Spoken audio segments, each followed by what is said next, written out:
The best way to win money during the Super Bowl isn't spending time trying to figure out who's going to win the actual game. It's on all the different props available. Every year, the sportsbooks rush to offer all types of different props to try to appeal to as many people as possible. What ultimately ends up happening is this creates soft spots or weak points on their sportsbook. There's just no way the sportsbooks can be accurate on setting lines and prices on all these props. There's a reason why some sports books will accept 50K or 100K wagers on who will win the game, but only allow $1,000 on props. That alone tells you their confidence level. The props are the low-hanging fruit for bettors during the Super Bowl. In this video, I'm going to discuss some of the props I've already bet and a brief reason on why I like them. Some of the lines have moved a little bit, so you'll have to use your own judgment. And really, a quick basic strategy for betting props. You want to try and side more with things to not happen rather than like a lot of yeses and overs. The public tends to bet a lot of yeses and overs, which creates blind value on nos and unders.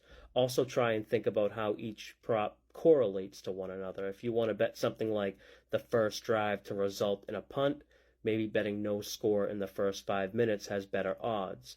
Or if you're looking to bet under on how many times Taylor Swift is shown on TV, you might want to bet under Travis Kelce props, because the better he plays or more catches he has, the more likely they'll show Taylor Swift.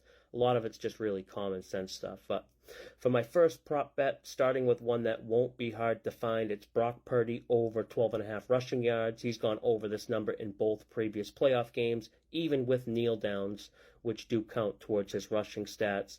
In big games, like most quarterbacks, Purdy is a much more willing runner, even going back to his days in college. Last season, his single highest rushing yards game came in the playoffs. KC has allowed a lot of yards versus QB runs. Even though Lamar Jackson went under his number versus KC, he still had 7 yards per carry. I expect Purdy to be on the run from this KC defense and go over 12.5 yards.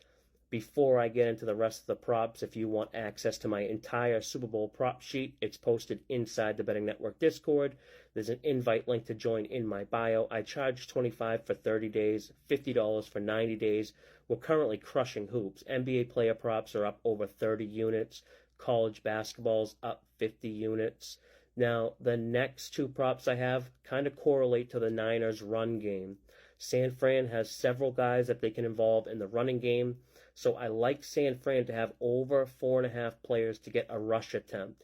Shanahan will use anyone in the run game, and I think he goes deep into the playbook. We can expect McCaffrey, obviously, so there's one. Purdy, Elijah Mitchell for when McCaffrey needs a breather, and Debo should get a carry. That makes 4, and we just need one more, which maybe Kyle Juszczyk, the fullback on short yardage. He had a carry last game. Maybe Jennings, who had a carry versus Green Bay. I think at plus 135 odds, it's worth a shot, especially because I think the Niners go run heavy, which leads me to another prop, and it's San Fran total combined rushing yards over 122. It would be an absolute crime if Shanahan doesn't exploit the weakness of the Chiefs' run defense like the Ravens failed to do. Last couple props are defensive props. Chris Jones to record at least half a sack. Careful with this one. Some sportsbooks just have him to get a full sack, and it's at worst odds. So make sure it's over a quarter sack. He doesn't have to get full credit for a solo sack for this to win. He just has to be involved in getting a sack. But I do like him to get a sack. Chiefs defensive coordinator Steve Spagnuolo moves Chris Jones around on the defensive line, looking for matchups that best fit him. The 49ers offensive line has a weakness on the right side. It's where the majority of their sacks are allowed, and it's also the side where Chris Jones gets most of his pressures from. Next one, I'm sticking with another Chiefs defensive player, linebacker Nick Bolton, over 3.5 assisted tackles. This is different than 3.5 tackles, so pay attention. It's just assisted tackles. Any team playing the Niners offense this season, the linebackers have had a massive amount of tackle opportunities. And with Bolton being the man in the middle, he's the guy sniffing out the screens and runs. He'll have a lot of opportunities for tackles. Defensive backs have the least tackles per game versus the Niners. So that means all the tackle opportunities are in the middle, inside the box with linebackers. In 19 games that San Fran has played, 26 opposing linebackers have gone over 3 assisted tackles. Now, I've done really good on Super Bowl props. since I started posting them publicly inside the Betting Network Discord. I'm up a total of 55 units the last 4 Super Bowls.